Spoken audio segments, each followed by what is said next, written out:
Did you ever use none as a default value and it accidentally broke your Python function?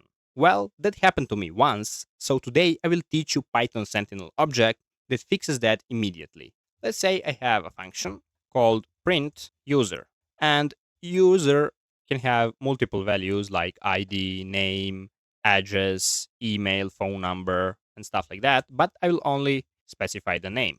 And I will set the default name to be none, meaning if I don't pass any name, the name will be none. So if name is none, then I should print no user. Else, I should print user and the name of user because now I know that the user exists. Let's call this print user, and here I won't pass anything.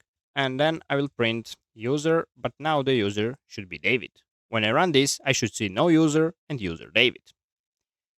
And it works. And you're probably wondering, why am I showing you this? Because it actually works. There is nothing to change. But let's think a little bit about this. For some reason, we lost our name. But that doesn't mean that my user doesn't exist. It exists, but simply the name is none. I have an ID, address, mail, and stuff like that, but I don't have a name.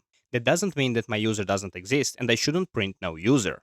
In that case, this name equals none, and this structure of my function is going to break my code. For that purposes, we use Sentinel objects. Sentinel object is basically a dummy value used to flag some behavior. That is why I'm going to write missing. By convention, Sentinel object usually have all capital letters, and I'll also write object. Why missing is object? When I write object, this means this missing will be the parent of every single object I create. Is it a none, a string, integer, whatever.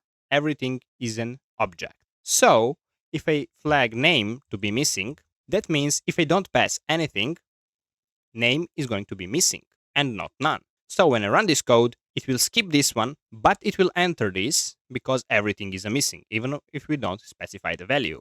But you will see the name is going to actually display the address of this missing object. Here is an address of that missing object. So if name is none, I shouldn't print no user, but here I will change if name is missing, I should print no user. And if name is none, then I should print name is exactly none. Exactly. Also, I need to mention that if you're on Python 3.14 and above, here you can just write Sentinel object and this will create that Sentinel object. You can here even pass some value to that object, but because I'm on Python 3.12, I don't have that. So I need to use object as my Sentinel. And here I will print user and now pass the name none. Now when I run the code, the first one is no user, second one is name is exactly none, and user is David. I'm going to be honest, you're rarely going to use this, but you should know this solution because sometimes you may need it and it will be useful. If you found this video useful, go check my video on is versus double equal sign.